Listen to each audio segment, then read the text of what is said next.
숨막히는 정적. 그것이 박지영 이 강씨 가문의 대저택에서 보낸 지난 3년간 가장 익숙해진 것이었다. 거대한 크리스탈 샹들리에. 아래 사람의 온기라고는 찾아볼 수 없이 하는 차가운 대리석 바닥 위에서 그녀의 존재는 먼지보다 희미했다. 그녀는 그림자처럼 움직이고 유령처럼 일했다. 그녀의 임무는 흔적을 남기는 것이 아니라 존재하는 모든 흔적을 지우는 것이었다. 그날 아침도 여느 때와 같았다. 지영은 부드러운 천으로 응접실의 은재 화병을 꼼꼼하게 닦고 있었다. 그녀의 손길은 기계적이었지만 머릿속은 온통 하나뿐인 딸 혜은이 생각으로 가득했다. 우리 혜은이 오늘은 유치원에서 뭘 하고 있을까? 친구들이랑은 잘 지낼까? 바로 그 순간이었다. 앵애앵, 고요함을 칼날처럼 가르는 아기의 울음소리가 2층에서부터 터져나왔다. 단순한 투정이 아니었다. 오랫동안 방치된 아이의 목소리에서나 들을 수 있는 절망과 고통이 뒤섞인 날카로운 비명이었다. 지영의 손이 허공에서 멈췄다. 심장이 쿵하고 바닥으로 곤두박질 치는 것 같았다. 모성 본능이 그녀의 모든 신경세포를 깨웠다. 하준 도련님, 강씨 가문의 유일한 후계자, 이제 막 18개월이 된 강하준. 아이를 돌보는 것은 보모 최윤아의 몫이었다. 청소부인 그녀가 관여할 일이 아니었다. 규칙은 명확했다. 하지만 울음소리는 그치지 않고 더욱 처절해졌다. 마치 살려달라고 애원하는 듯했다. 망설임은 짧았다. 지영은 화병을 내려놓고 대리석 계단을 향해 달려갔다. 차갑고 거대한 계단이 그녀의 조급한 발소리를 집어삼켰다. 2층 복도를 지나 하준의 방문 앞에 섰을 때 문틈으로 새어나오는 시큼한 냄새가 그녀의 코를 찔렀다. 문을 열자마자 마주한 광경은 충격 그 자체였다. 최고급 원목으로 만들어진 아기 침대는 축축하게 젖어 있었고 값비싼 수입 장난감들이 바닥에 어지럽게 널려 있었다. 공기 중에는 토사물과 오래된 기저귀 냄새가 역겹게 뒤섞여 있었다. 그리고 침대 한가운데 작은 하준이가 온몸을 붉게 물들인 채 가쁘게 숨을 몰아쉬고 있었다. 아이의 눈은 흐릿하게 풀려 있었고 작은 팔다리가 미세하게 경련을 일으키고 있었다. 도련님, 지영은 비명을 지르며 아이에게 달려갔다. 아이의 이마에 손을 대자 불덩이 같은 열기가 느껴졌다. 고열이었다. 단순한 열이 아니라 경련을 동반한 위험한 상태였다. 윤아씨, 최윤아씨. 그녀는 보모를 찾으며 소리쳤지만 방 안에는 아무도 없었다. 대신 자개가 박힌 화장대 위에 급하게 휘갈겨 쓴 쪽지 하나가 놓여 있었다. 더는 못하겠습니다. 죄송합니다. 그것이 전부였다. 아무런 설명도 없이 고열로 신음하는 아이를 버려두고 야반도주를 한 것이었다. 분노가 치밀어 올랐지만 지금은 그럴 때가 아니었다. 하준의 상태가 위급했다. 병원에 데려가야 했지만 이 집의 운전기사는 모두 강현우 회장을 따라 출장을 간 상태였다. 그 순간 지영의 머릿속에 오래전 기억이 섬광처럼 스쳐 지나갔다. 혜은이가 어렸을 때 갑작스러운 고열로 경기를 일으켰던 그날 밤, 의사는 말했다. 병원에 오기 전에 미온수로 몸을 닦아 천을 떨어뜨리는 응급처치가 중요합니다. 지영은 하준을 조심스럽게 안아들었다. 아이의 작은 몸이 축 늘어져 그녀의 가슴을 아프게 짓눌렀다. 아이의 방에 딸린 욕실에는 차가운 샤워기뿐이었다. 이 상태의 아이에게 샤워기는 치명적일 수 있었다. 주인 부부의 안방 욕실은 들어갈 수 없는 금단의 구역이었다. 어떡하지? 어떻게 해야 하지?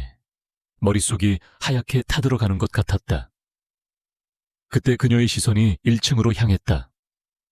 넓고 현대적인 주방, 그리고 그 중앙에 자리한 거대한 스테인리스 싱크대.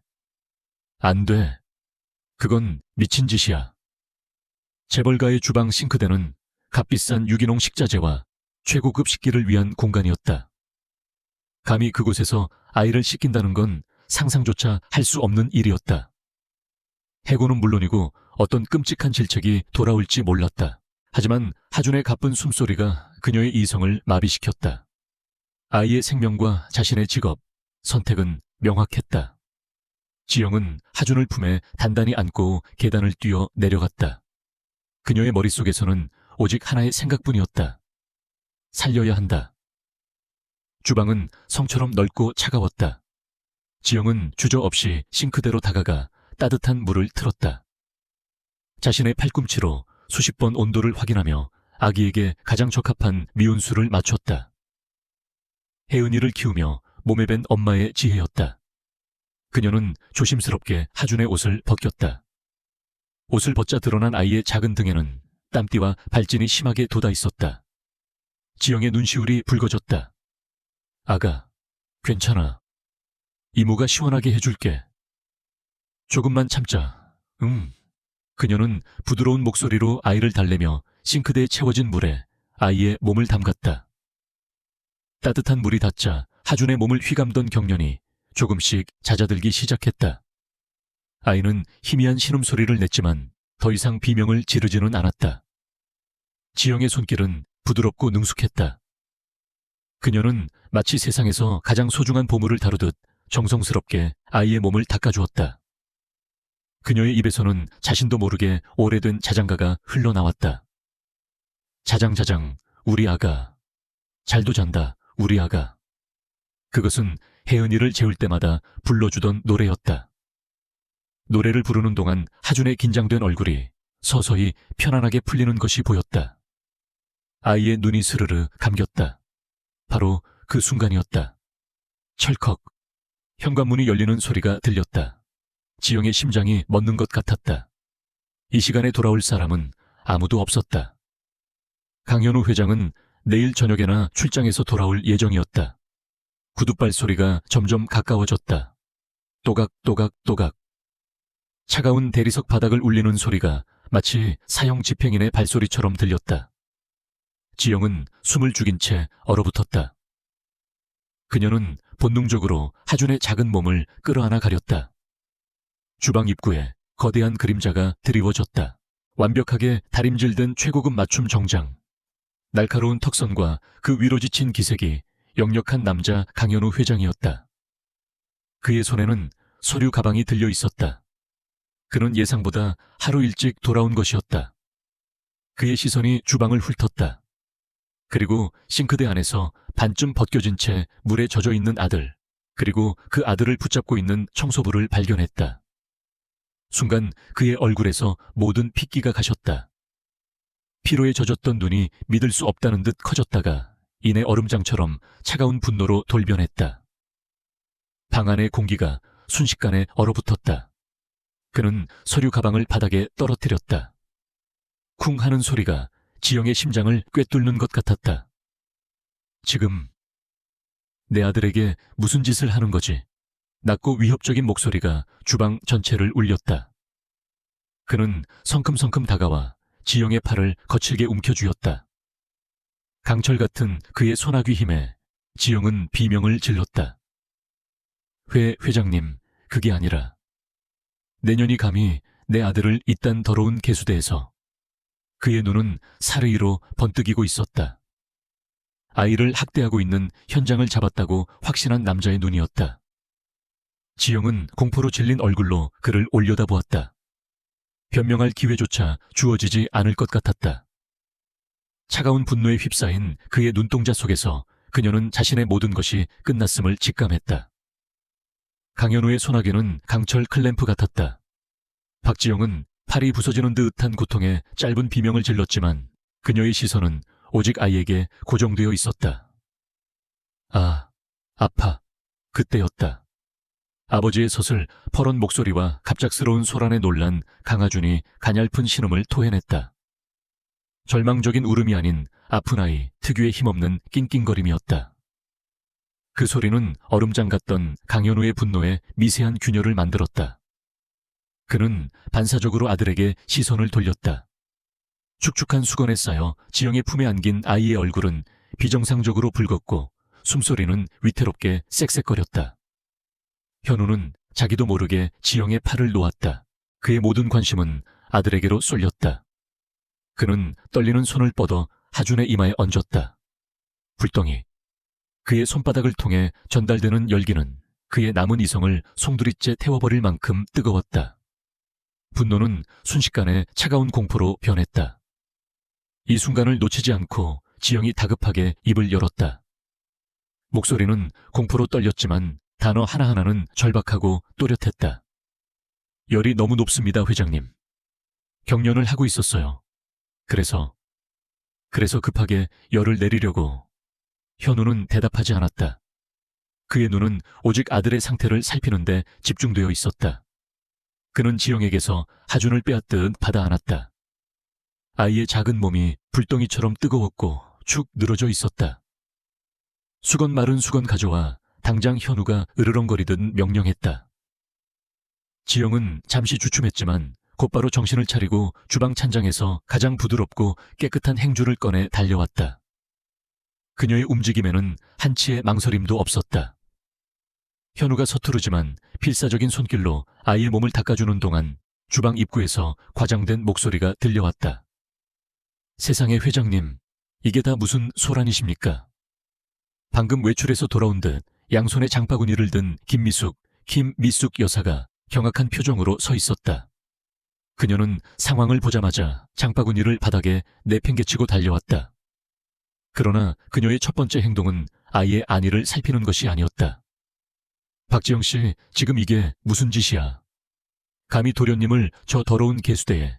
그녀는 모든 책임을 지영에게 돌리려는 듯 날카롭게 쏘아붙였다. 지영을 향한 그녀의 눈빛에는 경멸과 함께 무언가를 감추려는 자의 불안함이 스쳐 지나갔다.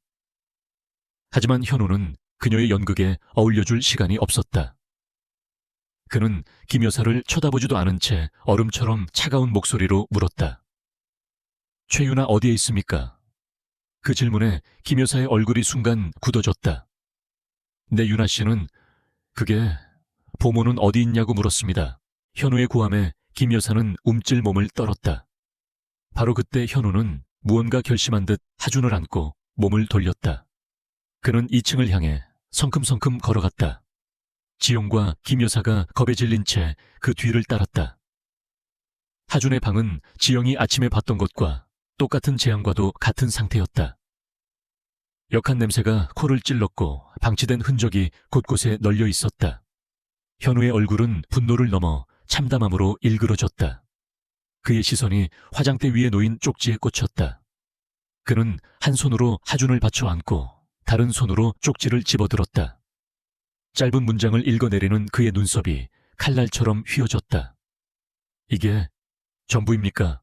그가 쪽지를 구겨 쥐자 김 여사가 황급히 앞으로 나섰다. 그녀는 마치 준비된 대본을 읽는 것처럼 유창하게 거짓말을 쏟아냈다. 회장님, 정말 죄송합니다. 어젯밤에 유나 씨에게서 급하게 연락이 왔습니다. 친정어머니가 위독하시다고요. 어찌나 울며 매달리는지. 제가 회장님께는 나중에 보고 드리겠다 하고 우선 급히 보내주었습니다. 제가 모든 걸 책임지겠습니다. 그럴듯한 변명이었다. 하지만 지영은 그것이 새빨간 거짓말임을 알았다. 어젯밤 그녀는 최유나가 커다란 캐리어를 끌고 나가는 것을 분명히 보았다. 급한 일이 생긴 사람의 모습이 아니었다. 마치 모든 것을 정리하고 떠나는 사람처럼 보였다. 진실이 목구멍까지 차올랐지만 지영은 입술을 깨물었다. 지금 이 상황에서 청소부인 자신의 말을 누가 믿어줄까? 오히려 주제넘게 나선다며 더 큰 화를 입을 것이 뻔했다. 현우는 김 여사를 뚫어지게 쳐다보았다. 그의 눈에는 깊은 의심이 서려 있었지만 지금은 진실을 규명할 때가 아니었다. 아들의 생명이 위급했다. 차 대기시켜. 그는 짧게 명령하고 하준을 아는 채 방을 나섰다. 그의 발걸음은 빠르고 단호했다. 지영은 자신이 이제 어떻게 될지 모른다는 공포감에 그 자리에 얼어붙어 있었다. 해고될까 하니 어쩌면 경찰에 신고당할지도 모른다. 복도를 거의 다 지나갔을 때 현우가 뒤도 돌아보지 않은 채 말했다. 당신, 같이 가. 내 지영은 자신의 귀를 의심했다. 병원에 같이 가라고 했어. 그의 목소리에는 어떤 감정도 실려 있지 않았다. 그것은 명령이었다. 거부할 수 없는, 왜 자신을 데려가려는 것인지 알 수 없었다. 그녀가 필요해서일까? 아니면 감시하기 위해서일까? 지영은 더 이상 생각할 틈도 없이 기계적으로 그의 뒤를 따랐다. 대저택 현관 앞에 세워진 검은색 세단에 올라탔을 때 지영은 비로소 자신이 아직도 젖은 청소부 유니폼 차림이라는 것을 깨달았다. 최고급 가죽 시트와 자신의 초라한 행색이 만들어내는 이질감에 몸이 움츠러들었다.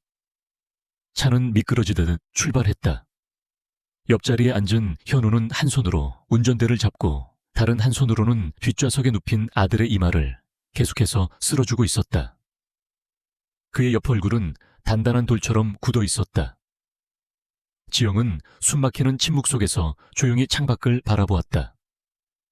방금 전까지 자신의 전부였던 직장, 그리고 어쩌면 자신의 인생 전체가 한순간에 벼랑 끝으로 내몰리고 있었다. 모든 것이 불확실했다.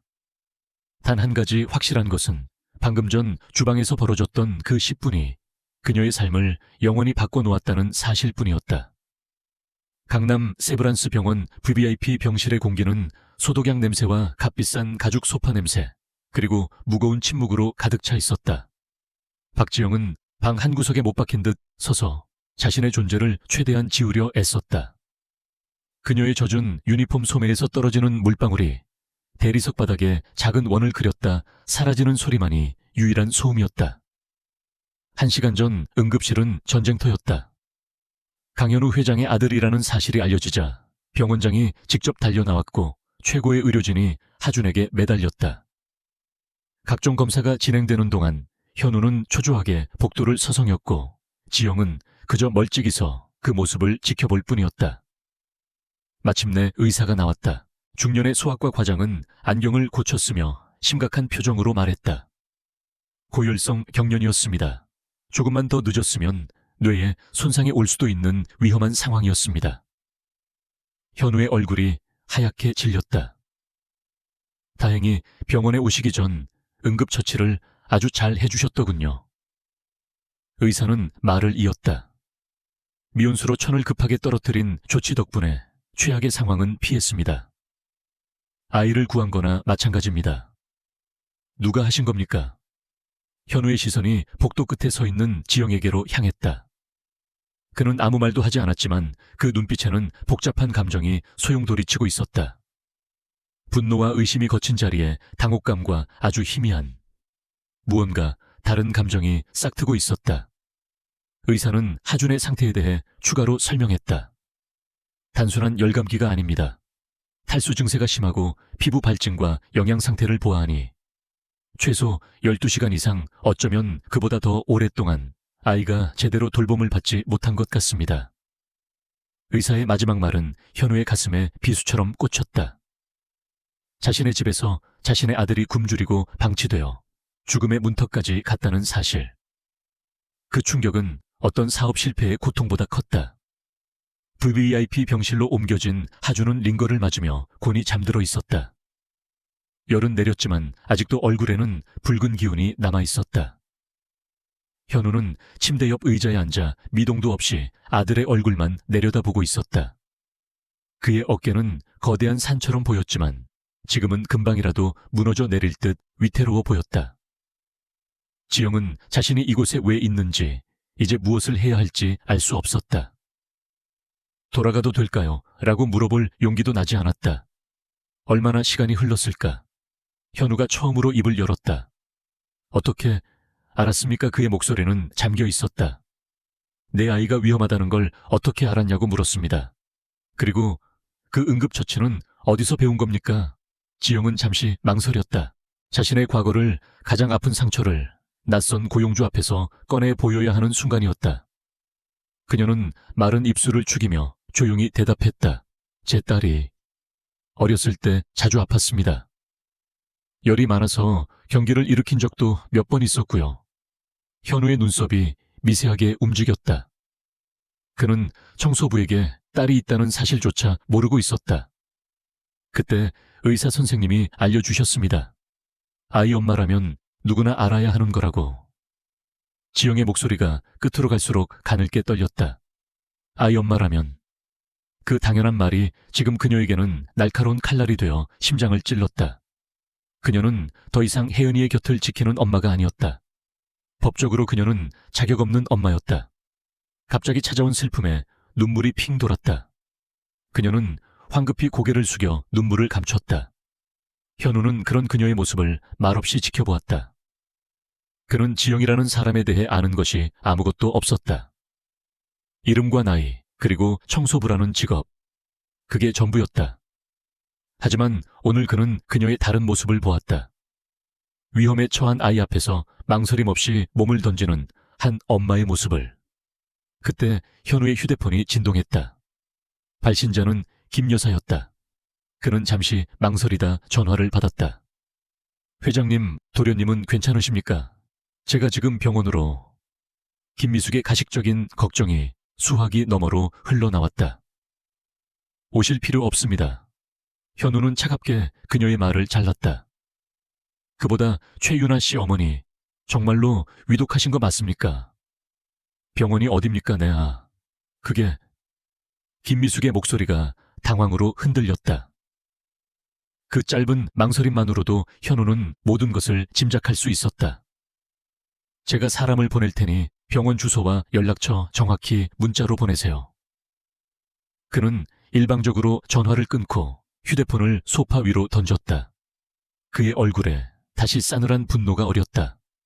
그는 자신이 얼마나 오랫동안 기만당해 왔는지를 깨닫고 있었다. 밤이 깊어졌다. 하주는 몇 번 뒤척이다 다시 잠들었고 현우는 서류 작업을 하겠다며 노트북을 켰지만 그의 시선은 계속해서 모니터 위를 방황할 뿐이었다. 지영은 꼬박 밤을 새울 작정이었다. 불편한 의자에 앉아 꾸벅꾸벅 졸던 그녀는 하준이 끙끙거리며 몸을 뒤척이는 소리에 번쩍 눈을 떴다.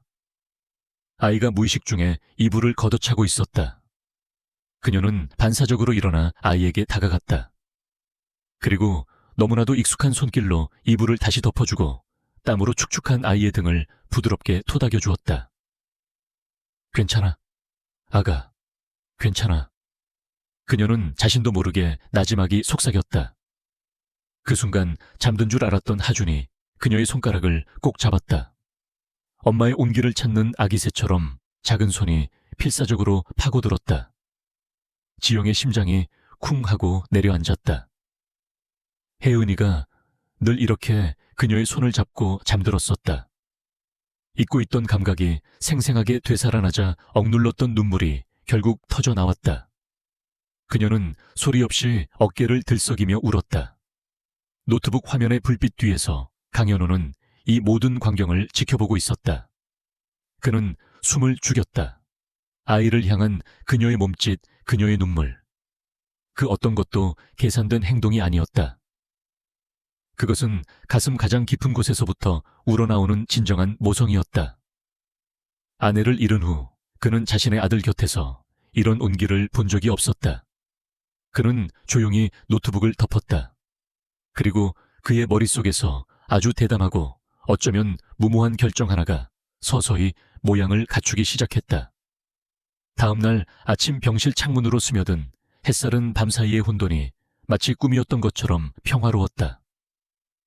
강아주는 기적적으로 회복했다.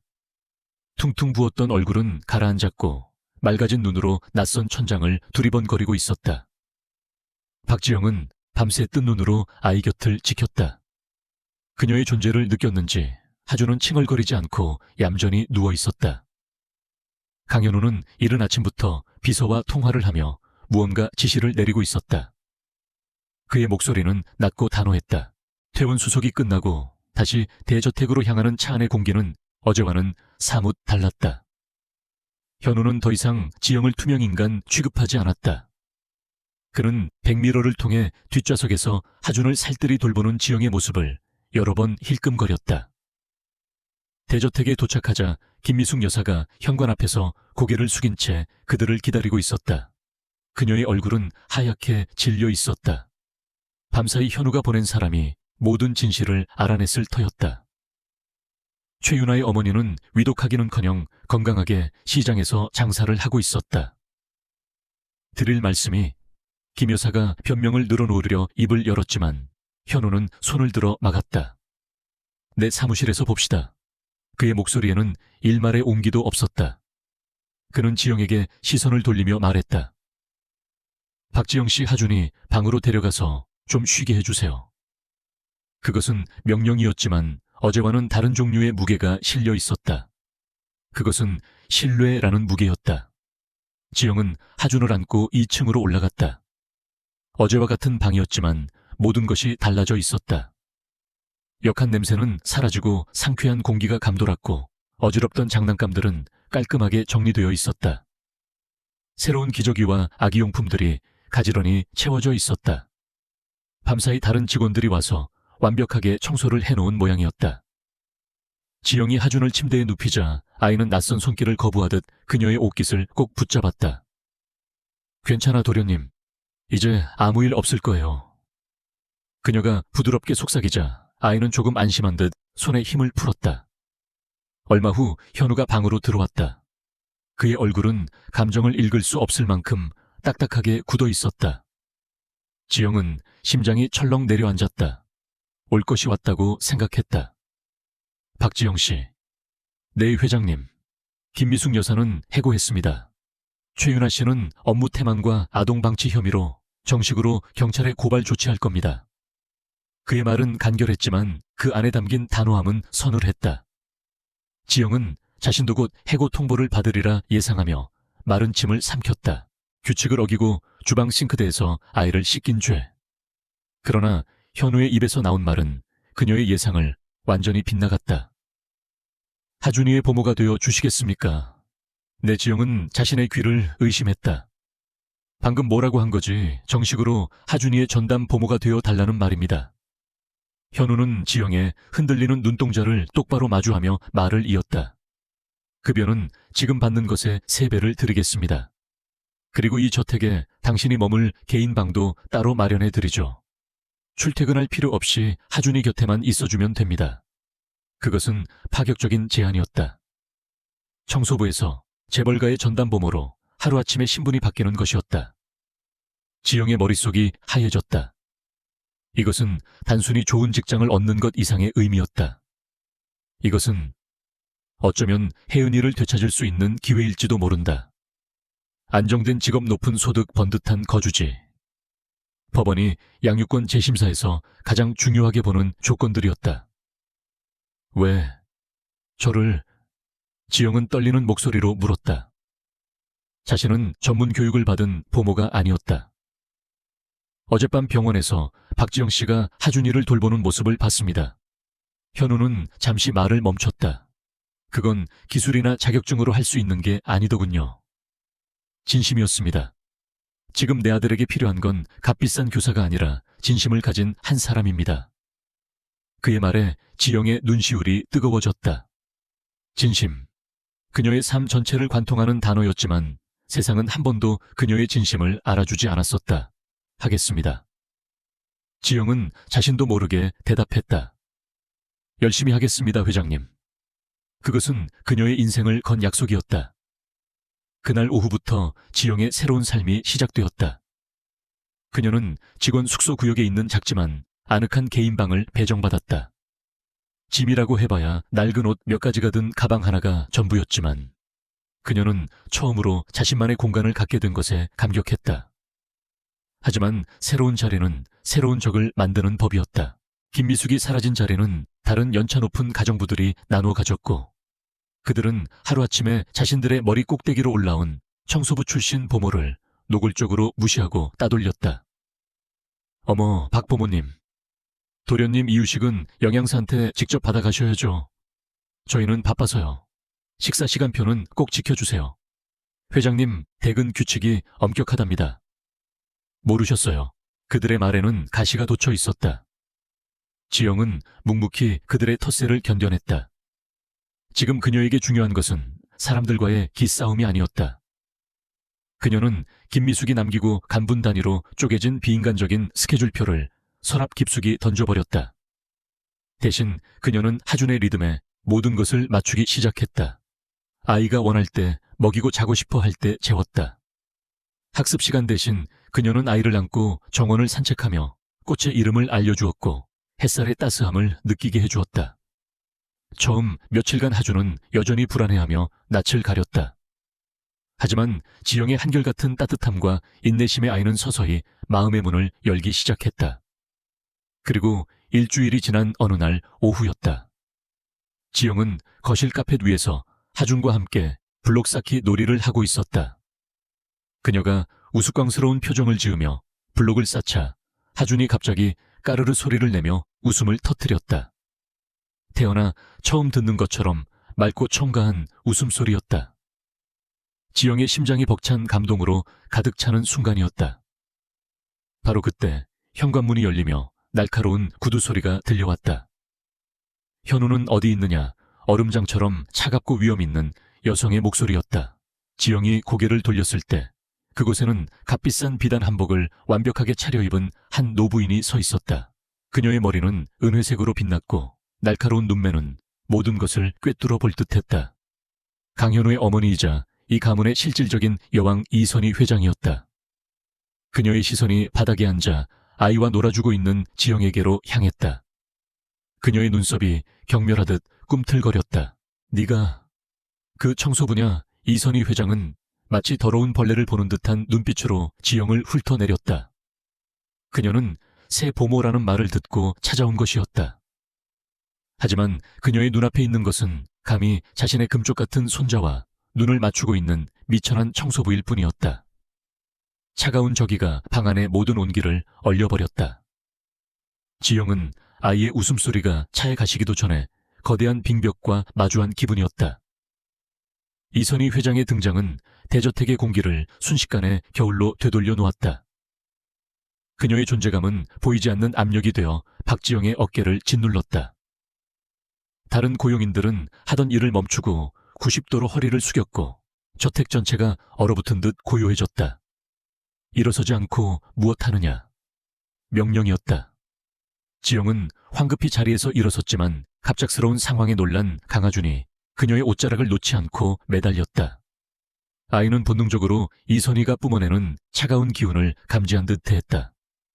이선희의 날카로운 시선이 하준에게 매달린 지영의 손을 그리고 그녀의 허름한 복장을 위아래로 훑었다. 경멸이 담긴 콧방귀 소리가 들리는 듯했다. 내가 듣기로는 새 보모를 들였다고 하던데 어째서 내년이 내 손주 곁에 있는 것이냐. 당장 떨어지지 못해. 어머님, 제가 박지영 씨입니다. 오늘부터 도련님을 돌보게 되었습니다. 지영은 최대한 공손하게 대답하려 했지만 목소리가 떨렸다. 이선희는 그녀의 말을 무시한 채 하준에게 손을 뻗었다. 하준아, 이리 오너라. 할미에게 오렴. 하지만 하준은 낯선 할머니의 모습에 겁을 먹고 오히려 지영의 등 뒤로 숨어버렸다. 아이의 거부는 이선희의 자존심에 불을 지폈다. 그녀의 얼굴이 싸늘하게 굳었다. 내년이 애를 어떻게 가르쳤기에 이 모양이냐. 어른을 보고 피하는 버르장머리라니. 모든 화살이 지영에게로 향했다. 그때 2층에서 강현우가 내려왔다. 어머니, 어쩐 일이십니까? 연락도 없이. 그의 목소리에는 희미한 경계심이 묻어 있었다. 연락을 해야만 어미가 아들 집에 올 수 있는 것이더냐. 이선희는 쌀쌀맞게 쏘아붙이고는 현우를 지나쳐 곧장 하준의 상태부터 살폈다. 애가 이게 뭐냐? 얼굴이 반쪽이 되었구나. 듣자 한이 며칠 알았다면서 집안의 보모라는 것들은 뭘 하고 집사라는 여자는 뭘 했기에 애를 이 꼴로 만들어 김미숙이 이미 해고되었다는 사실을 모르는 그녀의 분노는 집안 전체를 향해 있었다. 그 문제는 제가 처리했습니다, 어머니. 그리고 이쪽은 새로 하준이를 돌봐줄 박지영 씨입니다. 현우가 다시 한번 지영을 소개했지만 이선희는 들은 척도 하지 않았다. 그녀의 눈에는 오직 청소부 딱지가 붙은 지영의 모습만 보일 뿐이었다. 되었다. 저녁 식사나 준비하거라. 내 손주가 먹는 음식이 어떤지 내가 직접 봐야겠다. 그날 저녁 식당의 분위기는 살얼음판 같았다. 현우는 지영도 식탁에 함께 앉기를 원했지만 지영은 극구 사양하고 하준의 아기 의자 옆에 서 있기를 택했다.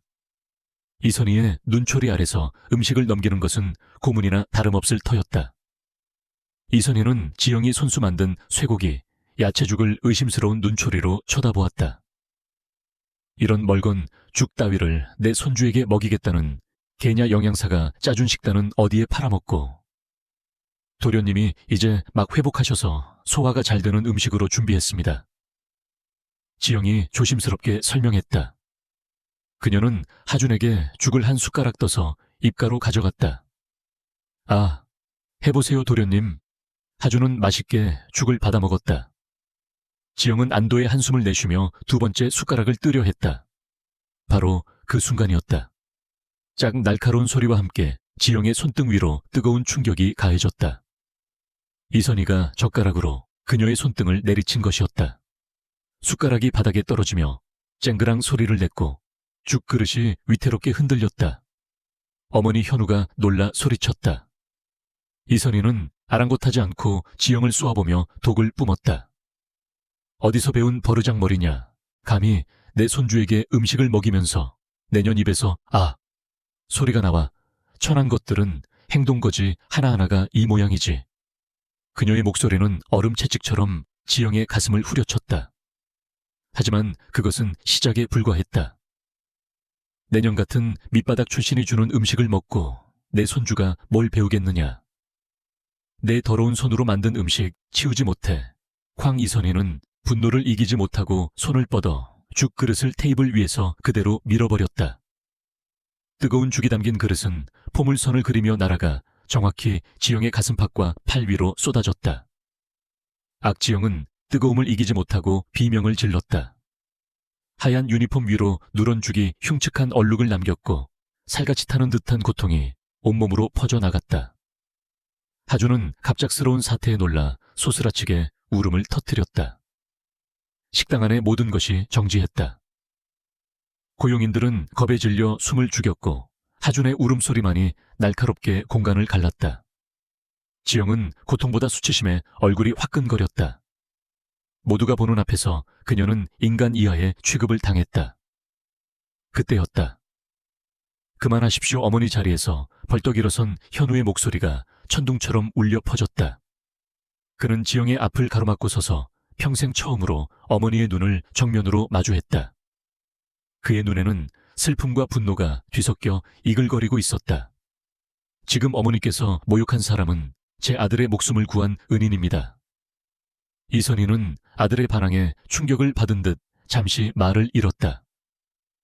그녀는 믿을 수 없다는 눈으로 아들과 그의 등 뒤에서 고통에 찬 신음을 삼키고 있는 미천한 청소부를 번갈아 쳐다보았다. 강현우의 반항은 이선희 회장의 얼어붙은 자존심에 망치를 휘두른 격이었다. 그녀는 아들이 저 미천한 것의 편을 들었다는 사실을 도저히 용납할 수 없었다. 그날 저녁 대저택은 폭풍 전야처럼 위태로운 침묵에 휩싸였다. 이선희는 자신의 방으로 돌아가 문을 걸어 잠갔고 현우는 지영에게 화상 연고를 챙겨주며 몇 번이고 사과했다. 미안합니다. 어머니를 대신해서 내가 사과하죠. 아닙니다, 회장님. 괜찮습니다. 지영은 괜찮다고 말했지만 뜨거운 죽에 댄 팔보다 사람의 경멸에 댄 마음이 더 쓰라렸다. 다음 날 이선희는 아침 일찍 현우의 서재로 향했다. 그녀는 밤새 잠 못 이루고 한 가지 결심을 굳힌 상태였다. 저 계집을 이 집에서 내쫓아야 한다. 현우의 눈을 멀게 한 조 요물을 반드시 제거해야만 했다. 하지만 아들이 저렇게 감싸고 도는 이상 섣불리 움직일 수는 없었다. 확실한 명분, 누구도 반박할 수 없는 죄가 필요했다. 그녀는 서재를 둘러보다 현우의 책상 위에 놓인 작은 액자를 발견했다. 환하게 웃고 있는 죽은 며느리 민서연의 사진이었다. 그리고 그 옆에는 서연이 생전에 아끼던 유품이 담긴 작은 보석함이 놓여 있었다. 이선희의 눈이 차갑게 빛났다. 그녀는 보석함을 열었다. 그 안에는 서연이 결혼 예물로 받았던 다이아몬드 귀걸이와 함께 나비 모양의 자개 머리핀 하나가 들어있었다. 현우가 연애 시절 서연에게 처음으로 선물했던 소박하지만 의미 있는 물건이었다. 이선희는 망설임 없이 그 자개 머리핀을 집어들었다. 그리곤 곧장 고용인들을 총괄하는 수석 집사를 호출했다. 그녀는 집사에게 아무도 모르게 박지영의 방에 머리핀을 가져다 놓으라고 명령했다. 훔친 물건으로 만들라고. 아무도 의심하지 않게 아주 우연히 발견된 것처럼 꾸며야 한다. 수석 집사는 겁에 질린 얼굴로 고개를 숙였다. 그날 오후 지영은 하준을 돌보는 틈틈이 자신의 방으로 돌아와 잠시 숨을 돌리고 있었다. 고된 육아보다 그녀를 더 힘들게 하는 것은 다른 고용인들의 따가운 시선과 이선희 회장의 냉대였다. 그녀는 작은 손가방에서 혜은이의 사진을 꺼내보며 스스로를 다독였다. 혜은아 엄마 조금만 더 힘낼게. 그때였다. 밖에서 부산스러운 소리가 들리더니 수석 집사와 다른 고용인 2명이 예고도 없이 그녀의 방문을 벌컥 열고 들어왔다. 지금 뭐 하시는 겁니까? 지영이 놀라 물었지만 수석 집사는 차가운 표정으로 말했다. 회장님께서 집안에 도둑이 든 것 같으니 모든 고용인의 방을 수색하라고 명하셨습니다. 박 부모님도 협조해 주셔야겠습니다. 도둑. 지영은 어리둥절했지만 떳떳했기에 순순히 비켜주었다. 고용인들은 마치 짝이라도 한 듯 그녀의 작은 방을 헤집기 시작했다. 서랍을 열고 옷장을 뒤지고 침대 밑까지 샅샅이 훑었다. 그리고 예상대로 한 고용인이 지영의 작은 손가방을 집어들고는 그 안의 내용물을 바닥에 쏟아냈다. 낡은 지갑 손수건 그리고 혜은이의 사진과 함께 달그락. 맑은 소리를 내며 바닥에 떨어진 것은 영롱한 빛을 내는 나비 모양의 자개의 머리핀이었다. 순간 방 안의 공기가 얼어붙었다. 이건 수석 집사가 과장된 몸짓으로 머리핀을 집어들었다. 사모님의 유품인 나비 머리핀이 왜 여기서 나옵니까? 지영의 머릿속이 하얘졌다. 저게 왜 내 가방에서? 그녀는 단 한 번도 본 적 없는 물건이었다. 명백한 함정이었다. 아닙니다. 전 저런 거 훔치지 않았어요. 누군가 제게 누명을 씌우는 거예요. 지영은 필사적으로 항변했다. 하지만 아무도 그녀의 말을 믿으려 하지 않았다. 고용인들은 그럴 줄 알았다. 청소부 출신이 어디 가겠냐며 수근거렸다. 소란을 듣고 달려온 이선희 회장은 머리핀을 보더니 기다렸다는 듯이 지영의 뺨을 거세게 후려쳤다. 짝이 천박한 도둑년 내가 내년의 근본을 첫눈에 알아보았다. 내 아들의 은혜를 원수로 갚아. 당장 이 집에서 썩 꺼지지 못해. 지영은 불타는 뺨을 부여잡고 비틀거렸다. 눈물이 핑 돌았지만 그녀는 입술을 깨물며 버텼다. 여기서 무너지면 모든 것이 끝이었다. 저는 정말 훔치지 않았습니다. 증거가 여기 있는데도 발뺌이냐. 이선희가 고함치는 순간 소식을 듣고 달려온 현우가 방으로 들어섰다. 그는 엉망이 된 방과 울먹이는 지영, 그리고 어머니의 손에 들린 머리핀을 보고 상황을 즉시 파악했다. 어머니, 이게 다 무슨 소란입니까? 보아라 현우야, 네가 믿고 감싸던 연애 실체다. 네 죽은 아내의 유품까지 훔치는 파렴치한 도둑년이라고 이선희는 현우에게 머리핀을 내밀며 소리쳤다. 모든 시선이 현우에게로 쏠렸다. 그가 어떤 결정을 내리느냐에 지영의 운명이 달려 있었다. 그의 눈빛은 차갑게 가라앉아 어떤 감정도 읽을 수 없었다. 지영은 숨을 죽였다. 그녀의 심장이 절망의 나락으로 떨어지는 것 같았다. 현우는 천천히 지영에게로 다가갔다. 그는 이글거리는 어머니의 눈과 절박하게 자신을 바라보는 지영의 눈을 번갈아 보았다. 잠시의 침묵. 그는 지영의 눈앞에 멈춰 섰다. 그리고 누구도 예상하지 못한 말을 꺼냈다. 박지영 씨, 그의 목소리는 낮고 차분했다. 당신 정말 훔치지 않았습니까? 그것은 신문이 아니었다. 그것은 기회였다. 진실을 말할 마지막 기회. 지영은 흔들리는 눈으로 그를 마주보았다. 그녀는 떨리는 목소리로 하지만 단호하게 대답했다. 네, 제 모든 것을 걸고 맹세합니다. 그 대답을 들은 현우는 잠시 눈을 감았다. 그리고 다시 눈을 떴을 때 그의 눈에는 차가운 결단력이 서려 있었다. 그는 어머니를 향해 몸을 돌렸다. 이 머리핀 어젯밤 제가 박지영 씨에게 선물한 겁니다. 정적, 현우의 폭탄 선언에 방 안의 모든 사람들이 얼어붙었다. 이선희 회장의 얼굴은 경악으로 하얗게 질렸다. 뭐라고 죽은 아내의 물건이지만 이제는 아내만큼이나 소중한 사람에게 주고 싶었습니다. 박지영 씨가 사양하길래 제가 몰래 가방에 넣어두었죠. 이게 이렇게 큰 소란이 될 줄은 몰랐군요. 현우는 너무나도 태연하게 완벽한 거짓말을 쏟아냈다. 그것은 지영을 구하기 위한 어머니를 향한 명백한 반역이었다. 강현우의 거짓말은 핵폭탄과도 같았다. 방 안이 모두가 충격으로 얼어붙었고 특히 이선희 회장은 아들의 믿을 수 없는 선언에 얼굴이 흑빛으로 변했다. 네. 네가 지금 제정신이냐. 죽은 내 아내의 유품을 저 천한 것에게 주었다고 거짓말 이선희는 현실을 부정하며 악을 썼다. 하지만 현우는 눈 하나 깜짝하지 않았다. 그는 바닥에 떨어진 지영의 손가방을 주어 그녀에게 건네며 나지막하지만 모두가 들을 수 있는 목소리로 말했다. 제 아내만큼 소중한 사람입니다. 그러니 함부로 천한 것이라 부르지 마십시오, 어머니. 그것은 아들이 어머니에게 던지는 선전포고였다. 이선희는 충격과 분노로 몸을 부들부들 떨었다. 그녀의 완벽하게 짜인 계략은 아들의 예상치 못한 방역에 산산조각이 났다. 수석 집사를 비롯한 고용인들은 사태가 어떻게 돌아가는지 몰라 안절부절 못하며 서로 눈치만 살폈다. 지영은 자신을 감싸는 현우의 넓은 등 뒤에서 그저 입술만 깨물고 있었다. 그가 자신을 위해 거짓말을 하고 있다는 것을 알았기에 고마움과 미안함이 뒤섞여 심장이 터질 것 같았다. 상황은 현우의 승리로 끝나는 듯 보였다. 이선희는 더 이상 반박할 말을 찾지 못하고 분에 못 이겨 거친 숨만 몰아쉬었다.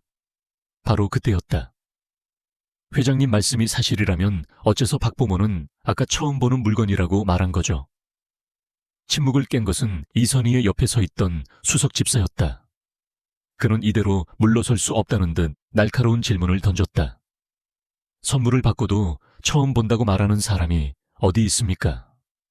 이건 앞뒤가 맞지 않습니다. 그의 지적은 합리적이었다. 다시 분위기가 역전되었다. 이선희의 눈에 다시 도끼가 서렸다. 그래, 맞다. 인연이 아까 분명히 처음 본다고 했어. 내 놈들이 지금 짜고 나를 속이려는 개냐 모두의 의심 어린 시선이 다시 지영에게로 향했다. 현우의 거짓말은 그녀를 구하기 위한 임기응변이었지만 결국 허점에 발목을 잡히고 만 것이었다. 지영의 얼굴이 하얗게 질렸다. 궁지에 몰린 그 순간 지영의 머릿속에 번개처럼 한 가지 생각이 스쳐 지나갔다. 어젯밤 하준이 잠든 후 그녀는 혹시나 아이가 깰까봐 자신의 낡은 휴대폰으로 녹화 기능을 켜둔 채 침대 옆 협탁에 놓아두었었다. 아이의 작은 뒤척임이라도 확인하기 위한 그녀만의 방식이었다. 그리고 그녀는 그 휴대폰을 끄는 것을 깜빡했다. 설마 희미한 희망이 절망의 틈을 비집고 싹 텄다. 지영은 떨리는 손으로 자신의 주머니를 뒤져 낡은 휴대폰을 꺼냈다. 제가 왜 처음 보는 물건이라고 말했는지 지금부터 보여드리겠습니다. 그녀의 갑작스러운 행동에 모두의 시선이 집중되었다.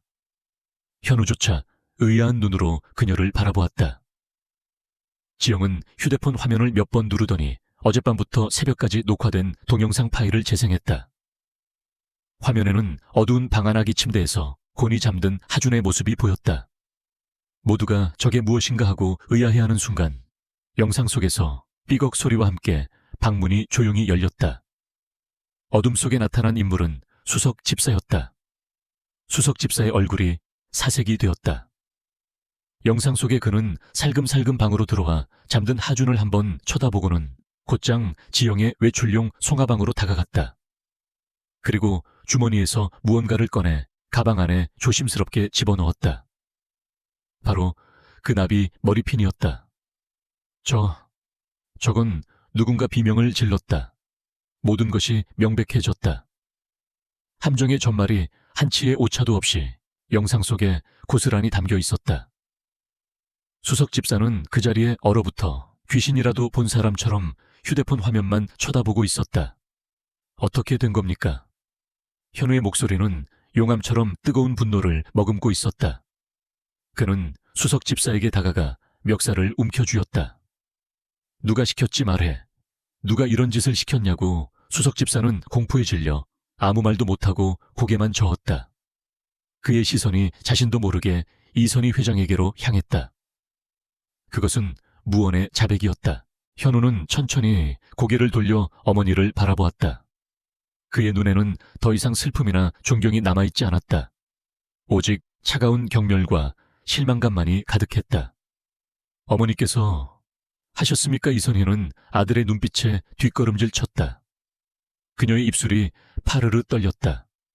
나는 모르는 일이다. 저놈이 제멋대로. 그녀가 필사적으로 부인하며 수석 집사에게 모든 것을 떠넘기려는 순간 방 밖에서 요란한 소리가 들렸다. 엄마 앳된 여자의 목소리와 함께 한 젊은 여자가 겁에 질린 얼굴로 방 안으로 뛰어 들어왔다. 그녀는 곧장 수석 집사에게 달려가 매달렸다. 아빠, 이게 어떻게 된 거야? 엄마가 경찰에 잡혀갔어. 그 여자는 바로 야반도주했던 전보모 최윤아였다. 그리고 그녀가 아빠라고 부른 사람은 바로 수석 집사였다. 아무도 몰랐던 충격적인 진실. 집안의 총책임자인 수석 집사와 아이를 방치하고 도망간 보모가 부녀 관계였다는 사실. 그리고 그들의 뒤에는 이 모든 것을 알고도 묵인하고 심지어 거짓말로 그들을 비호해 주었던 김미숙 여사가 있었다.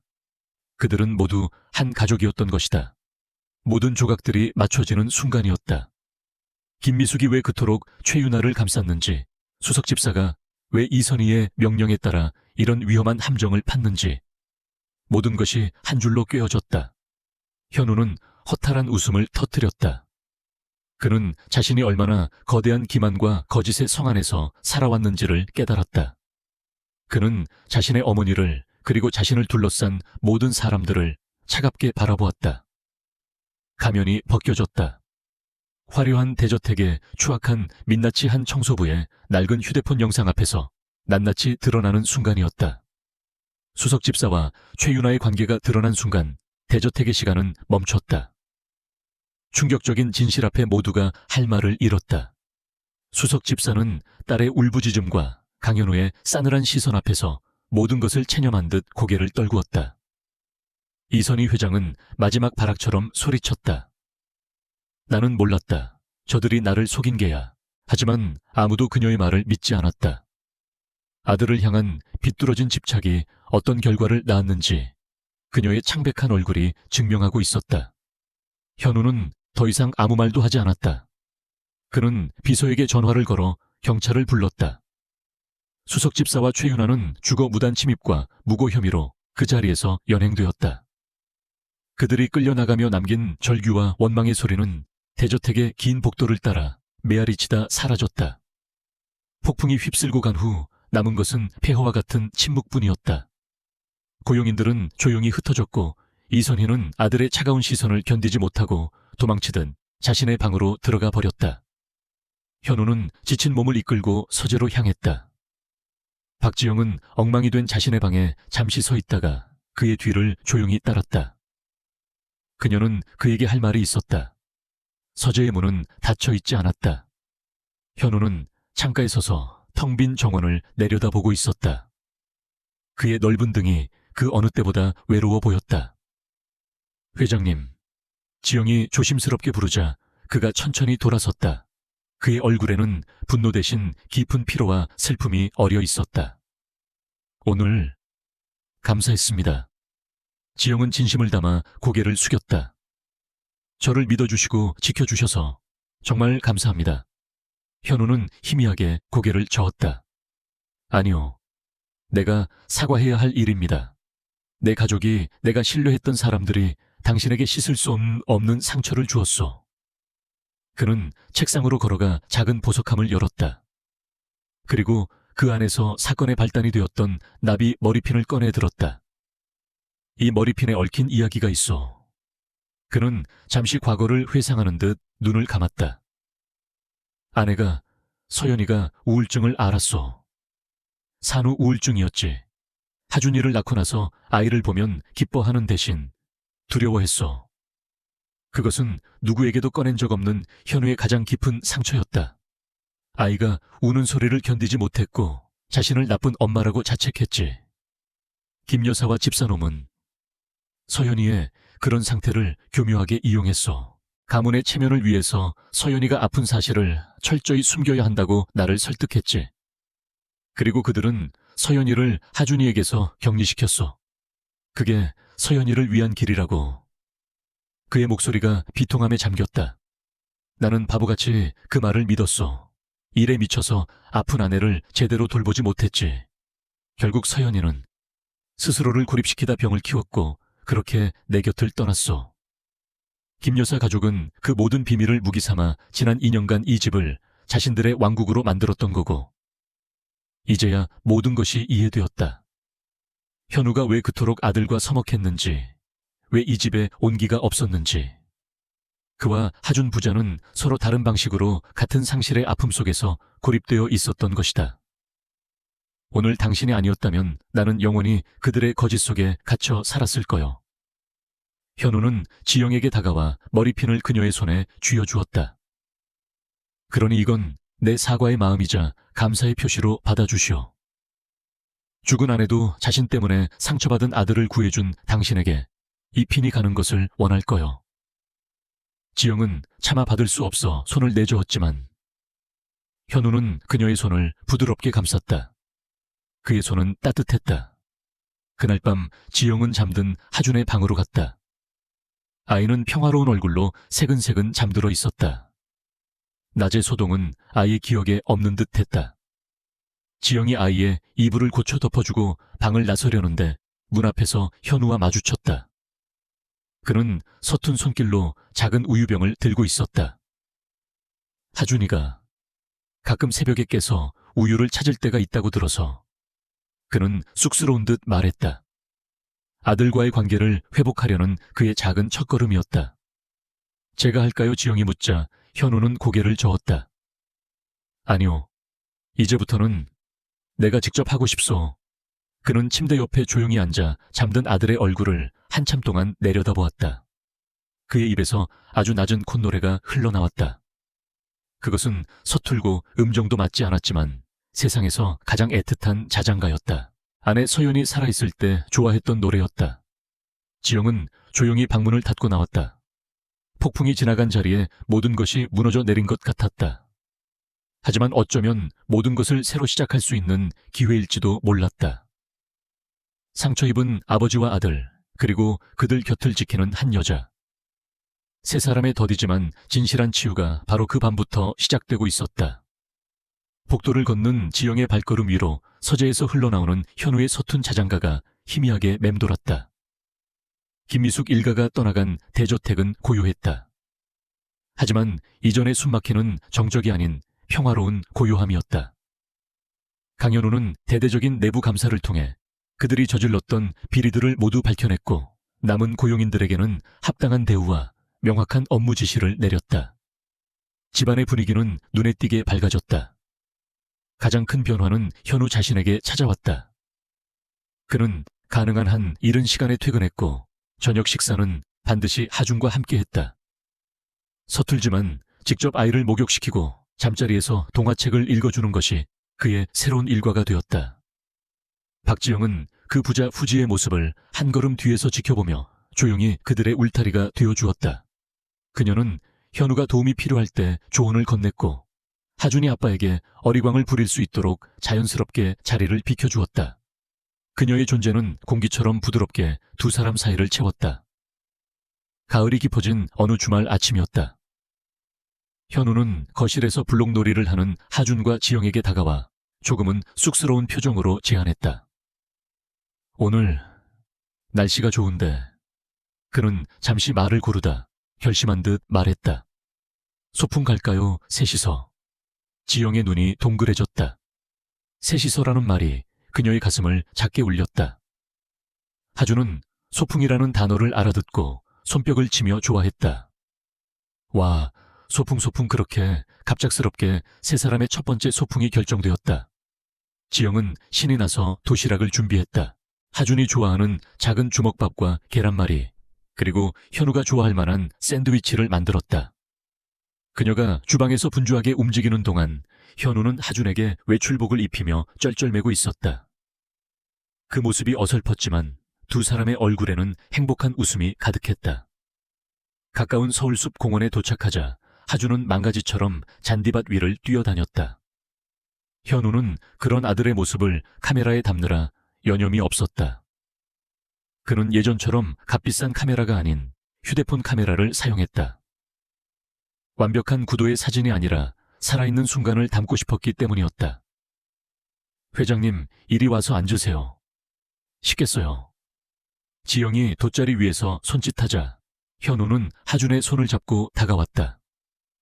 세 사람은 나란히 앉아 도시락을 먹었다. 지영이 만든 주먹밥을 하준이 맛있게 먹는 모습을 보며 현우는 자신도 모르게 미소를 지었다. 맛있군요. 그가 샌드위치를 한 입 베어 물고 말했다. 박지영 씨 음식은 늘 진심이 담겨 있는 것 같소. 그의 칭찬에 지영의 얼굴이 살짝 붉어졌다. 그녀는 어색함을 감추려 고개를 숙였다. 식사 후 그들은 작은 가을가로 걸어갔다. 얕은 가을을 건너야 하는 곳이 나타나자 지영이 먼저 발을 디디려 했다. 그때 현우가 먼저 손을 내밀었다. 조심하시오. 그는 지영의 손을 자연스럽게 잡아주었다.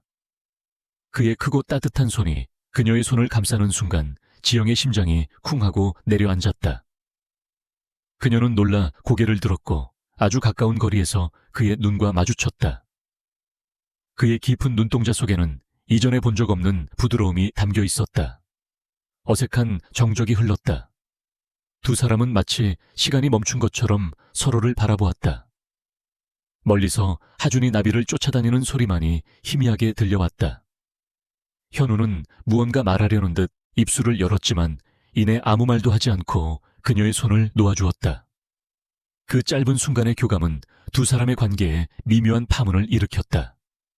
그들은 더 이상 단순한 고용주와 보모가 아니었다. 서로의 가장 깊은 상처를 공유하고 서로를 통해 치유받으며 이제는 서로에게 설레기 시작한 남자와 여자였다.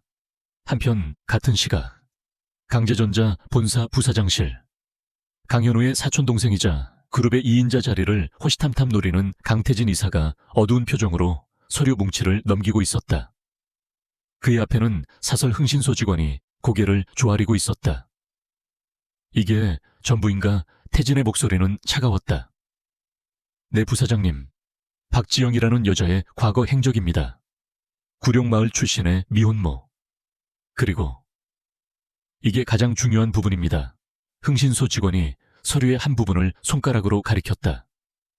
거기에는 아동 방임 및 양육 능력 부재로 인한 친권 박탈이라는 판결문 내용이 적혀 있었다. 강태진의 입가에 잔인한 미소가 번졌다. 아주 좋아. 아주 재밌어. 그는 최근 들어 눈에 띄게 변한 사촌형을 떠올렸다. 일에 미쳐 살던 남자가 갑자기 가정적으로 변하고 심지어 일개 보모에게 회사의 법무팀까지 붙여 양육권 소송을 돕고 있다는 소문. 모든 것이 마음에 들지 않았다. 강현우 내 약점을 드디어 잡았다. 태진은 창가에 서서 서울숲 방향을 바라보았다. 마치 그곳에서 행복하게 웃고 있을 세 사람의 모습을 꿰뚫어 보는 것처럼 그의 눈이 번뜩였다. 감히 강씨 가문의 후계자를 자격 없는 어미 따위에게 맡겨 이건 아주 훌륭한 스캔들 감이 되겠군. 그는 손에 든 서류 뭉치를 가볍게 흔들었다. 그것은 단순한 종이 조각이 아니었다. 한 여자의 가장 아픈 과거이자 곧 세 사람의 행복을 산산조각 낼 시한폭탄이었다. 가을 햇살은 눈부시게 평화로웠지만 그들 모르게 검고 거대한 그림자가 서서히 드리워지고 있었다. 죽은 아내 민서연의 이주기였다. 예년 같았으면 강현우는 홀로 조용히 납골당을 찾거나 일에 몰두하며 그날을 외면했을 것이다. 하지만 올해는 달랐다. 그는 아내의 기일을 맞아 조촐한 가족 만찬을 준비했다. 그것은 아내를 추모하는 자리이자 동시에 박지영과 강하준이 만들어낸 새로운 가족의 의미를 되새기는 자리이기도 했다. 초대된 사람은 단출했다. 현우와 하준, 그리고 박지영. 그리고 아들의 거듭된 요청을 마지못해 받아들인 이선희 회장과 늘 가문의 행사에 빠지지 않는 강태진 이사 부부였다. 만찬이 열리는 대저택의 다이닝룸은 무겁고 긴장된 공기가 감돌았다. 이선희에는 아들의 변화가 마뜩지 않았지만 손주 하준이 눈에 띄게 밝아지고 자신에게도 곧잘 안기는 모습에 예전 같은 맹렬한 반대는 하지 못하는 상태였다. 그녀는 여전히 지영을 탐탁지 않은 눈으로 쳐다보았지만 대놓고 멸시하는 대신 침묵으로 일관했다. 반면 강태진은 시종일관 부드러운 미소를 띤 채 현우와 지영에게 친근하게 말을 걸었다. 형수님의 기일에 이렇게 다 같이 모이니 좋네요. 하늘에 계신 형수님도 기뻐하실 겁니다. 그는 지영을 향해 잔을 들어 보이며 덧붙였다. 특히 박지영 씨 덕분에 우리 하준이가 저렇게 밝아졌으니 형수님이 얼마나 고마워하시겠습니까? 정말 대단하십니다. 그의 말은 칭찬이었지만 어딘지 모르게 비아냥거리는 뉘앙스가 섞여 있었다. 지영은 그저 어색하게 미소 지으며 고개를 숙일 뿐이었다. 식사는 비교적 평온하게 진행되었다. 하준은 지영의 옆에 앉아 얌전히 밥을 먹었고 가끔 현우와 이선희를 향해 자랑스럽게 자신이 새로 배운 단어들을 뽐냈다. 아이의 천진난만한 웃음소리가 어색한 분위기를 조금씩 녹여내는 듯했다. 현우는 와인잔을 들고 자리에서 일어났다. 그는 참석한 이들을 둘러보며 차분하지만 힘있는 목소리로 입을 열었다. 오늘 이 자리는 제 아내 서연이를 기억하기 위한 자리입니다. 그리고 동시에 제게 새로운 가족의 의미를 깨닫게 해준 한 사람에게 감사를 표하는 자리이기도 합니다. 그의 시선이 따뜻하게 지영에게로 향했다. 지영은 갑작스러운 주목에 얼굴이 붉어졌다. 박지영 씨는 단순한 보모가 아닙니다. 절망에 빠져있던 저와 제 아들을 구해준 은인이며 이제는 저희 부자에게 없어서는 안 될 소중한 가족입니다. 그것은 공적인 선언이었다. 지영을 가문의 일원으로 인정하겠다는 명백한 의사표현이었다. 이선희의 얼굴이 순간 굳어졌지만 현우는 아랑곳하지 않았다. 바로 그 순간이었다. 짝, 짝, 짝. 강태진이 느릿하게 박수를 치며 자리에서 일어났다. 그의 얼굴에는 여전히 부드러운 미소가 걸려 있었지만 눈은 뱀처럼 차갑게 빛나고 있었다. 아, 정말 감동적인 연설이군요, 형님. 가족이라 아주 좋습니다. 그는 천천히 테이블을 돌아 지영의 뒤편에 섰다. 불길한 기운이 그의 주변을 맴돌았다. 그런데 말입니다, 형님. 우리가 가족을 이야기할 때 가장 중요한 것은 무엇일까요? 바로 자격 아닐까요? 무슨 말을 하고 싶은 거지? 현우가 경계하며 물었다. 태진은 기다렸다는 듯이 서류 봉투 하나를 품에서 꺼내 테이블 위로 던졌다. 서류들이 와르르 쏟아져 나왔다. 여기 계신 박지영 씨 말입니다. 태진의 목소리가 날카롭게 모두의 귀에 파고들었다. 우리 강씨 가문의 유일한 후계자를 돌보는 이분께서 과연 어머니로서의 자격이 있는 분인지 저는 심히 의심스럽습니다. 그는 쏟아진 서류 중 한 장을 집어들고 마치 연극배우처럼 낭독하기 시작했다. 사건 번호 2023 가정단 XX 원고 박지영 친권 및 양육권 상실 판결. 판결 요지피고 박지영은 불안정한 소득과 주거 환경 그리고 지속적인 아동 방임의 정황이 인정되어 친딸에 대한 양육권을 상실하며 쿵! 지영의 세상이 무너져 내리는 소리였다. 그녀의 가장 아픈 비밀, 가장 깊은 수치가 모든 사람 앞에서 이렇게 잔인하게 발가벗겨지고 있었다. 그녀의 얼굴에서 모든 핏기가 사라졌다. 다이닝룸은 충격적인 정적에 휩싸였다. 이선희는 믿을 수 없다는 눈으로 지영을 쳐다보았고 태진의 아내는 경악하며 입을 가렸다. 태진은 승리감에 도취된 표정으로 말을 이었다. 자신이 낳은 딸조차 제대로 키우지 못해서 법으로부터 자격 없는 엄마라고 낙인 찍힌 여자에게 우리 그룹의 황태자를 맡긴다. 형님, 이게 과연 옳은 일입니까? 이게 세상에 알려지면 강제전자의 주가가 어떻게 될까요? 사람들이 우리 가문을 뭐라고 손가락질할까요? 그의 모든 말은 비수가 되어 지영의 심장에 박혔다. 시야가 흐려지고 귀가 먹먹해졌다. 그녀는 자리에서 일어나 도망치고 싶었지만 다리에 힘이 들어가지 않았다. 모두의 시선이 그녀에게로 향했다. 경멸 충격 동정. 그리고 노골적인 비난. 지영은 고개를 들 수 없었다. 그녀는 그저 옆자리에 앉은 현우를 바라볼 뿐이었다. 그의 얼굴은 어떤 감정도 읽을 수 없는 가면처럼 굳어 있었다. 그가 자신을 어떻게 생각할까? 그 역시 자신을 경멸하고 기만당했다고 생각하지 않을까? 절망이 그녀의 온몸을 휘감았다. 모든 것이 여기서 끝나는 것 같았다. 시간이 멈췄다. 강태진이 던진 폭로의 파편들이 다이닝룸의 공기 중에 날카롭게 떠다녔다. 박지영은 숨을 쉴 수 없었다. 세상의 모든 손가락이 자신을 향해 자격 없는 엄마라고 비난하는 것 같았다. 그녀는 그저 고개를 숙인 채 사형 선고를 기다리는 죄인처럼 온몸을 떨었다.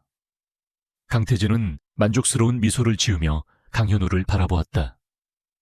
그는 현우가 당황하고 분노하며 결국 저 여자에게 모든 책임을 떠넘길 것이라 확신했다.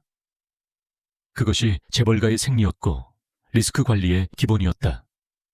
침묵을 깬 것은 이선희 회장이었다.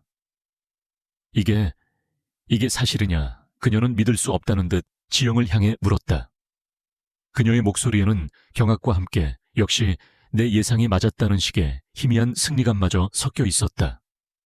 지영은 아무 대답도 할 수 없었다. 침묵은 긍정이었다. 모두가 현우의 입을 주목했다. 그가 어떤 말을 내뱉느냐에 따라 이 자리의 모든 것이 결정될 터였다. 현우는 미동도 없이 앉아 있었다. 그의 굳은 표정은 분노하는 것 같기도 혹은 깊은 생각에 잠긴 것 같기도 했다. 지영의 심장이 절망의 바닥까지 떨어지는 것을 느꼈다. 역시 끝이구나. 천천히 현우가 자리에서 일어섰다. 그는 태진이나 어머니를 보지 않았다. 그는 몸을 돌려 덜덜 떨고 있는 지영의 앞에 섰다. 그리고 모두가 보는 앞에서 부드럽지만 단단하게 그녀의 손을 잡았다. 지영은 놀라 고개를 들었다. 현우는 따뜻하고 흔들림 없는 눈으로 그녀를 내려다보고 있었다. 그의 눈에는 경멸이나 실망이 아닌 깊은 신뢰와 미안함이 담겨 있었다. 일어서요, 지영씨. 그의 목소리는 낮고 차분했지만 그 안에 담긴 힘은 방 안의 모든 소음을 압도했다. 그는 지영을 일으켜 세워 자신의 옆에 나란히 서게 했다.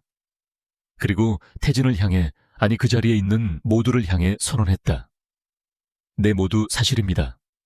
그의 담담한 인정에 장내가 다시 술렁겼다. 하지만 여러분이 모르는 사실이 하나 더 있습니다. 현우는 한 손으로 여전히 지영의 손을 잡은 채 다른 손으로 테이블 위에 리모컨을 눌렀다. 다이닝룸 벽면에 걸린 대형 스크린이 소리 없이 켜졌다. 화면에 나타난 것은 갓난아기 시절의 하준이었다. 초점 없는 눈으로 허공을 바라보며 아무런 감정 없이 울기만 하는 아기. 잇따라 나타나는 영상 속에서 하준은 늘 혼자였고 어두운 표정이었으며 낯선 부모들의 손길을 필사적으로 거부했다.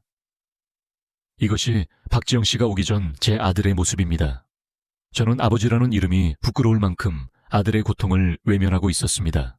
그의 목소리는 스스로의 과오를 인정하는 깊은 참회였다. 그리고 화면이 바뀌었다. 이제 영상 속에는 지영이 있었다. 그녀는 아픈 하준을 밤새 간호하고 서툰 걸음마를 떼는 아이를 격려하고 아이가 처음으로 아빠라고 말하는 순간을 기쁨의 눈물로 함께하고 있었다. 영상 속에서 하준은 웃고 뛰고 노래하고 있었다. 아이의 얼굴에는 세상 전부를 얻은 듯 단 행복과 안정감이 가득했다. 현우는 대형 스크린을 가리키며 목소리를 높였다.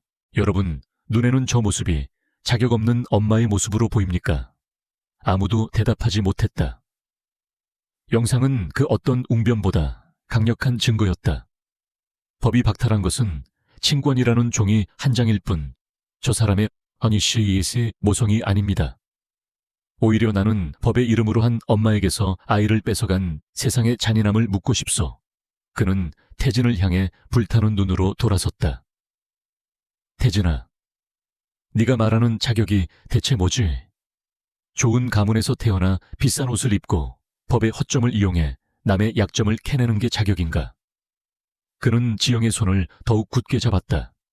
이 사람은 온몸으로 내 아들을 지켜냈고 꽁꽁 얼어붙었던 내 마음을 녹였고 죽어가던 우리 가족을 살려냈소. 자격은 이 사람이 아니라 바로 내가 없었지. 아버지로서의 자격, 남편으로서의 자격, 그리고 한 인간으로서의 자격 말이야.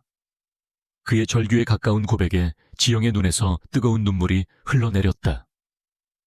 그것은 슬픔의 눈물이 아니라 구원의 눈물이었다. 현우는 마지막으로 자신의 어머니인 이선희를 바라보았다. 어머니, 어머니께서 그토록 지키고 싶어 하시던 강씨 가문의 품위가 대체 무엇입니까? 피와 혈연으로만 이어진 껍데기입니까? 저는 이제 그런 가짜 품위는 필요 없습니다. 그는 지영의 손을 들어 올리며 모두에게 선포했다. 이 사람이 박지영 씨가 바로 내 아들의 어머니이자 나의 가족입니다. 이 사실은 그 무엇으로도 변하지 않을 겁니다. 앞으로 이 사람을 모욕하는 것은 나 강현우를 모욕하는 것으로 알겠습니다. 선언이 끝났을 때 다이닝룸은 완전한 침묵에 휩싸였다. 강태진은 자신의 완벽한 계획이 믿을 수 없는 방식으로 박살난 것에 대한 충격으로 얼굴이 잿빛이 되어 있었다. 그때 조용히 모든 것을 지켜보던 이선희가 자리에서 일어섰다. 그녀는 천천히 아들에게 그리고 아들의 손을 잡고 서 있는 지영에게로 걸어왔다. 그녀의 얼굴에서는 어떤 감정도 읽을 수 없었다. 그녀는 지영의 바로 앞에 멈춰 섰다. 지영은 자신에게 또 어떤 모욕이 쏟아질까 싶어 본능적으로 몸을 움츠렸다. 이선희는 지영의 눈을 한참 동안 말없이 들여다보았다. 그리고 그녀는 천천히 아주 깊이 허리를 숙였다. 미안했다. 그녀의 입에서 나온 작지만 분명한 사과의 말이었다. 그리고 고맙다. 내 손주를 지켜줘서. 그 순간 지영의 가슴을 짓누르던 모든 서름과 아픔이 봄눈 녹듯 사라져 내렸다. 그녀는 그저 현우의 손을 잡은 채 하염없이 눈물을 흘릴 뿐이었다. 폭풍 같던 만찬이 끝난 후 강씨 가문에는 진정한 변화의 바람이 불었다. 강태진은 가문의 후계자를 음해하고 회사의 명예를 실추시키려 한 죄목으로 긴급 이사회에서 해임되었다. 그가 뿌렸던 악의의 씨앗은 결국 그 자신을 파멸시키는 열매가 되었다. 이선희 회장은 그날 이후 모든 경영에서 손을 떼고 아들의 결정을 묵묵히 지지하는 평범한 할머니로 돌아왔다. 그녀는 여전히 서툴렀지만 이제는 박지영을 박보모가 아닌 지영씨라고 불렀고 손수 만든 반찬을 건네기도 했다. 그것은 그녀 나름의 화해와 인정의 방식이었다. 몇 달의 시간이 흐르고 서울에 첫눈이 내리던 겨울의 어느 날 아침이었다. 지영은 평소보다 더 곱게 단장하고 있었다. 그녀의 얼굴에는 긴장과 설렘이 교차했다. 오늘은 인천가정법원에서 그녀의 딸 혜은이와의 첫 면접 교섭이 이루어지는 날이었다. 강현우와 그의 법무팀이 총력을 다해 도와준 결과 법원은 마침내 그녀에게 닫혔던 문을 조금 열어주었다. 준비 다 됐소. 현우가 코트를 입고 서재에서 나오며 물었다. 그의 얼굴에도 지영만큼이나 따뜻한 긴장감이 서려 있었다. 그는 오늘 회사에 중요한 회의가 있었지만 모든 것을 뒤로하고 그녀와 동행하기로 했다. 네 회장님, 그런데 저 때문에 너무 무리하시는 것 아닙니까? 무리라니. 이제 우리 사이에 그런 말은 없기로 하지 않았소. 그는 부드럽게 웃으며 거실에서 할머니와 놀고 있던 하준에게 손짓했다. 하준아, 이리 와봐. 오늘 누나 만나러 갈 거야. 누나 하준은 신이 나서 아빠에게 달려와 안겼다. 그들은 혜은이와의 만남을 위해 하준에게도 미리 여러 번 이야기해준 터였다. 법원으로 향하는 차 안지영의 손은 차갑게 떨리고 있었다. 몇 년 만에 만나는 딸이다. 딸이 자신을 기억하지 못하면 어떡하지? 자신을 원망하면 어떡하지? 온갖 두려움이 그녀를 덮쳤다. 그때 현우가 옆자리에서 그녀의 손 위로 자신의 손을 따뜻하게 포겠다. 걱정하지 마시오. 모든 게 잘 될 거요. 내가 옆에 있을 테니. 그의 묵직한 신뢰가 담긴 말에 지영의 마음이 조금씩 진정되었다. 법원에서 지정한 상담실. 문이 열리고 양부모의 손을 잡은 작은 여자아이가 고개를 갸웃하며 들어섰다. 하얀 원피스를 입은 인형처럼 예쁜 아이. 지영이 꿈속에서도 그리던 딸 혜은이었다. 혜은아. 지영의 입에서 기어들어가는 목소리가 새어나왔다. 눈물이 시야를 가려 아이의 얼굴이 제대로 보이지 않았다. 혜은이는 낯선 지영의 모습을 잠시 경계하듯 바라보았다. 지영의 심장이 철렁 내려앉는 순간이었다. 그때 현우의 품에 안겨있던 하준이가 버둥거리며 바닥으로 내려왔다. 그는 뒤뚱뒤뚱 걸어가 혜은이 앞에서 자신이 가장 아끼는 공룡 로봇 장난감을 불쑥 내밀었다. 누나, 카봇. 어색한 침묵을 깬 것은 아이들의 순수함이었다. 혜은이는 잠시 망설이다 하준이가 내민 장난감을 조심스럽게 받아들었다. 그리곤 작은 목소리로 물었다. 너는 이름이 뭐야 강아준 누나는 나는 김혜은. 두 아이는 어른들의 복잡한 세상과는 상관없다는 듯 금세 자신들만의 언어로 소통하기 시작했다. 아이들이 함께 장난감을 가지고 노는 모습을 지영은 눈물 속에 번지는 희미한 미소로 바라보았다. 그것은 기적의 시작이었다. 첫 만남은 성공적이었다. 그 후로 지영은 정기적으로 혜은이를 만날 수 있게 되었다. 처음에는 서먹했던 혜은이도 따뜻하게 다가오는 지영과 귀여운 동생 하준에게 서서히 마음을 열었다. 봄이 오고 세상이 연두빛으로 물들던 어느 주말, 현우는 지영과 두 아이를 데리고 첫 소풍을 갔던 서울숲 공원을 다시 찾았다. 이번에는 네 사람이 함께였다. 엄마 저기 봐. 비눗방울 혜은이가 환하게 웃으며 지영의 손을 잡아 끌었다. 이제 혜은이는 지영을 자연스럽게 엄마라고 불렀다. 그 말을 들을 때마다 지영은 세상을 다 가진 듯 행복했다. 돗자리 위에서 현우는 하준에게 책을 읽어주고 있었다. 지영은 혜은이와 함께 비눗방울을 불며 잔디밭을 뛰어다녔다. 아이들의 맑은 웃음소리가 봄바람을 타고 공원 전체로 퍼져나갔다. 한참을 놀던 지영이 숨이 차 돗자리로 돌아왔을 때 현우는 책을 덮고 그녀를 바라보고 있었다. 그의 눈빛은 그 어느 때보다 깊고 따뜻했다. 지영씨, 그가 처음으로 그녀를 성이 아닌 이름으로 불렀다. 이제 우리 정말 가족이 된 것 같구려. 지영은 대답 대신 햇살처럼 환한 미소를 지었다. 현우는 주머니에서 작은 벨벳 상자를 꺼냈다. 그가 상자를 열자 그 안에는 눈부신 나비 모양의 자개 머리핀이 들어있었다. 그날의 상처이자 동시에 구원의 증표였던 바로 그 머리핀이었다. 이제는 선물이 아니라 약속으로 받아주시오. 그는 떨리는 손으로 머리핀을 꺼내 지영의 머리에 조심스럽게 꽂아주었다. 당신과 혜은이와 하준이, 그리고 나, 네 사람이 함께할 미래를 나와 함께 만들어 가주시오. 그것은 세상에서 가장 진심 어린 청혼이었다. 지영의 눈에서 행복의 눈물이 흘러내렸다. 그녀는 말없이 고개를 끄덕였다. 멀리서 아이들이 아빠 엄마하고 부르며 달려오는 모습이 보였다. 구룡마을의 작은 골방에서 시작되었던 한 여자의 절망적인 겨울은 이제 끝이 났다. 혈연이나 조건으로 맺어진 가족이 아닌 서로의 상처를 보듬고 아픔을 치유하며 사랑으로 선택한 새로운 가족. 그들의 눈부신 봄날이 바로 지금 이 순간 새롭게 시작되고 있었다. 네 사람은 서로를 마주보며 세상에서 가장 행복한 웃음을 터뜨렸다.